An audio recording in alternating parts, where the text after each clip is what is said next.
And Dell laughed at him for maybe a couple of seconds. Steve said it seemed like an eternity. But he said, "Steve, who told you to be diversified?"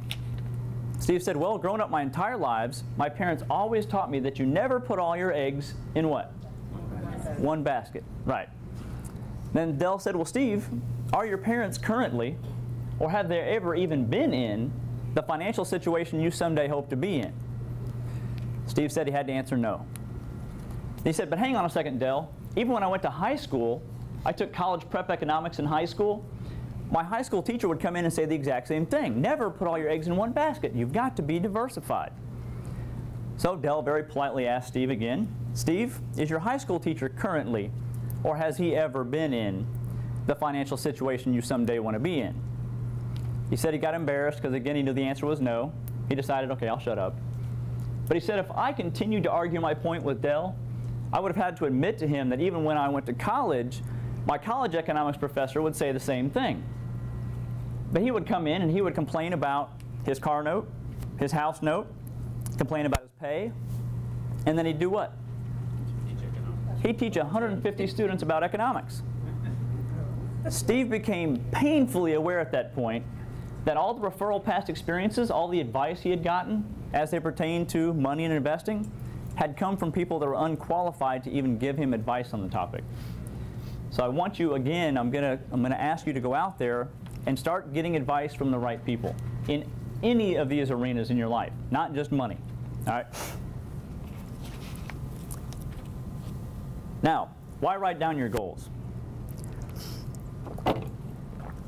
There's a quote in here from Dennis Whatley, and he says, "The reason most people never reach their goals is that they don't define them, or ever seriously consider them to be believable or achievable. Winners can tell you where they're going, what they plan to do along the way, and who's coming along for the ride." All right. Now, I want to jump back to that Harvard study, and you probably already know what I'm going to say. But again, they had gone out there, they polled all these people in the graduating class at Harvard. 5% had written down goals, the other 95% did not. They found that the 5% that had written down their goals were living more balanced and happier lives than the people had not. Now, how do you really measure that? You can't really measure that. So let's talk about something you can measure. Let's talk about finances, money. They found that the 5% that had written down their goals, they had more wealth, more assets than the other 95% of the students combined. So do you think writing down goals might be a good idea? Absolutely. And what happens, and you don't even really have to do much after that. And I want you to go out and I want you to continue to do this and continue to learn more about goal setting. In fact, when I was preparing to teach this class, I was listening to an audiobook by Zig Ziglar, and I can't remember if it's called Goals or Goal Setting or what it was called, but it's a great book. And there's something about writing down these goals. There's something about taking pen to paper or writing it on the computer that makes a commitment in your brain that kickstarts you. You kind of say to yourself, okay, I'm promising myself that I'm going to go out and do this. And it makes a huge difference than just saying it in your mind or just thinking about it. So I want you guys to literally put pen to paper when you're doing this workshop and you're going through these exercises.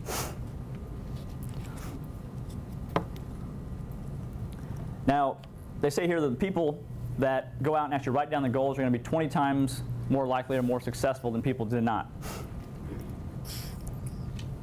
And Steve and Dell talk about all the time that when they were first setting up this company, they had a little red notebook. And they had gone out there, and Dell and Steve spent about a week of getting together, and I'm sure it was probably in a club or in a bar somewhere, and they're sitting down and they're writing out the goals for this company, what they wanted to try to accomplish. Then after they did that for about a week, they got started, got busy, started taking some action. They put that notebook in a desk somewhere, didn't see it for 10 years. And I think it was Steve who came across it one day, pulled it out, and he went to Dell and he said, "Hey, check this out, man. You remember this notebook from 10 years ago? We put all these goals down in there."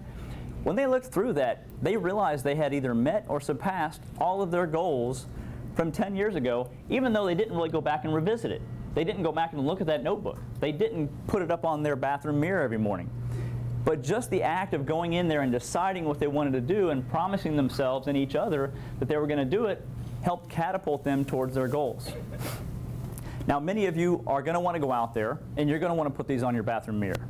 Some people need a daily reminder, and I'm one of them. I'm the kind of person that I couldn't even tell you what I had for lunch yesterday. When I get up in the morning, I almost have to relearn everything I've ever learned in my whole life because I forget everything. And if my wife was here, she would attest to this. She gets on me all the time. But I sleep very peacefully at night because I can't remember anything, so it's a good thing. It's kind of like selective Alzheimer's or something. So I'm big into Post-it notes. I'm into the mantras in the morning, writing things down, putting a Post-it note somewhere you can see it, revisiting this time and time again. Some of you may be able to write yearly goals and never look at them again.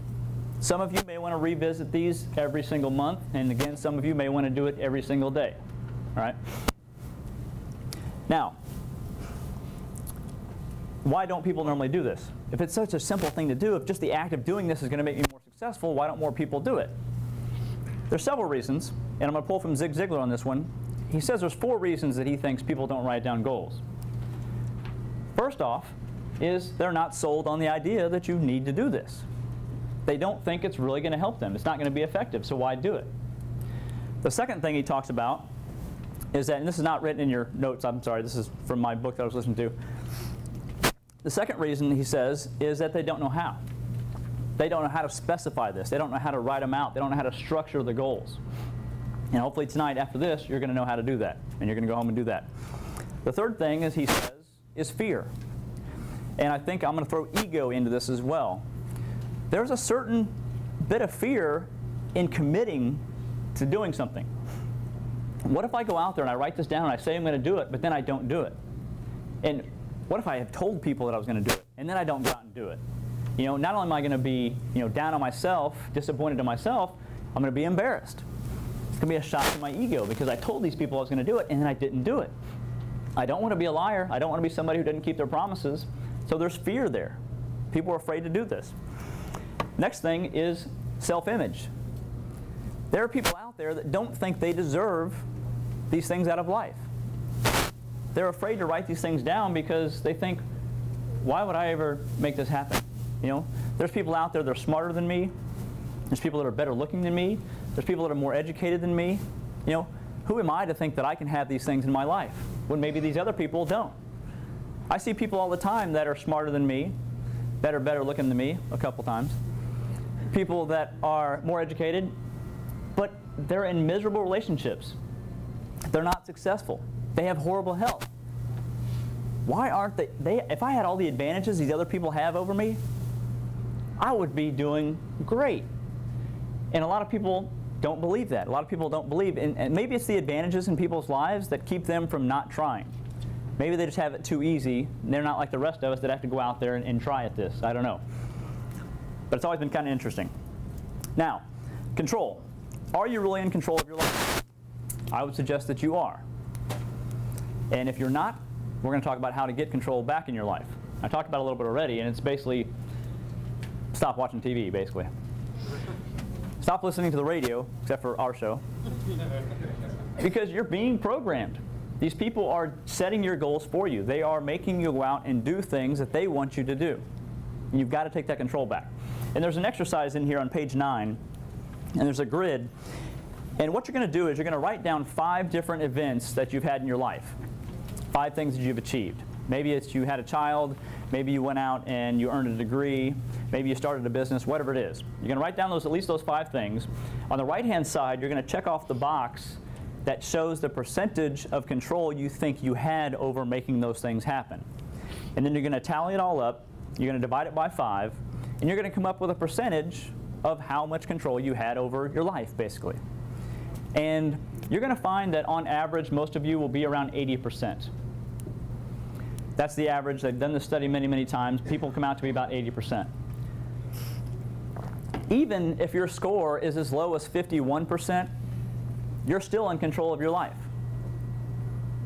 It doesn't take a lot for you to go out there and be in control of your life to make these things happen. As long as you have the lion's share of control in your life, you can make these things go out and you can make these things happen. Now, I want you to understand that you can go out there and you can be what you want to be. You can do what you want to do, and you can have what you want to have. if you take control of your life back. And we talk about all the time taking your life back from corporate America as well. That's why I think most of you are here. You may want to get out of a job you're in. You want to go out and live a different kind of a lifestyle. And unfortunately, most of you, when you get to the point where you're having some passive income coming in from your real estate, you're probably still going to work at your job. Most people don't believe me when I say that, but you may rediscover again the passion of why you started out doing that in the first place. Now, in order for this to all happen, though, you've got to take responsibility. And in here it says, you know, you got to respond after me. I am responsible. As long as you think in your head, you're fine. And again, one of the hardest things to do is to let go of your ego and take that responsibility. To be able to say, I am where I am, you know, I'm at this point in my life, and it's my fault. You have to take control. That's kind of tough for a lot of people to do, to be able to say that, to take that responsibility that, hey, I messed up. That's why I'm where I'm at. And in reality, when you do finally do this, it's freedom. When you realize that you are in control, because if you're out there living like a victim, and we all know, and don't raise your hand, but how many of us out there know somebody who they're always talking about how they're the victim, how everything is not their fault, it's somebody else's fault. It's because that other president got elected. It's because the government's doing this. It's because my boss did that. You know, they have absolutely no control over their life. They're the kind of people that when you see the caller ID and it pops up on the phone and you look at it and you go, man, this is going to be painful. And you go, you know what? I've not answered the last 3 times. I'm going to have to pick it up. And you pick up the phone, and immediately they start, man, my life is lousy because of this, that, and the other thing, and my boss did this, and somebody else did that, and this happened to me, and man, I can't tell you what, I just can't get on top. I can't. And even when you try to talk to them and talk some sense into them, as hopefully most of you do, probably learned from us, they still just don't get it. They're still a victim. Everything is happening to them. But it's because they haven't taken control of their life. They haven't gone out there and done what they want to do. And you just hear excuses after excuses. What's that? Because they always have excuses. They want somebody else to do it for them. Yeah, absolutely. All right. Now, I'm going to go on to page 10. And you'll see on there, you'll see the Lifestyles Unlimited logo that you've seen many, many times. And in there, what we've got this is basically our goal-setting logo, the goal-setting version of our logo. And there are 7 areas in here that I kind of touched on earlier. And you'll see spirituality, legacy, growth, fun, family, wealth, and fitness. These are all areas that, again, we need to aspire to grow in. These are areas we need to set goals in. And on page 13, you're going to see that there is a circle. It's the wheel of life. And what we're going to do is we're going to go through it. I'm going to talk you how to do this. We're not going to do it right now tonight, but you're going to go home and do this. I'm going to walk you through an example. And you're going to rate your satisfaction in each one of these areas to figure out where you're at in your life, so you can figure out what you need to improve on. And for those of you that are goal-oriented, if you've already been kind of a goal-oriented person and you've always thought ahead, think back to when you were 16 or 17 years old. Were your dreams and aspirations at that point that at some point in your life you were really hoping that you're going to get to the point where you could wake up at 6 o'clock in the morning, have a little coffee, have a little oatmeal, you're going to sit in traffic for an hour until you get to work, then you're going to work for 8 to 10 hours at a job that you hate, then you're going to sit in traffic for maybe another hour, hour and a half on the way home, then you're going to sit on the couch, have a beer, watch 2 hours of TV, and go to bed, start up the next morning and do it all over again? How many of you that was your life dream? It wasn't, was it? You wanted to have a life full of passion and fun and travel and adventure. And you wanted to work in a job where you were fulfilled, where you were contributing, that you got to use your talents. But we lose sight of that somewhere, all right? We accept less. And it's because we are not in control of our lives.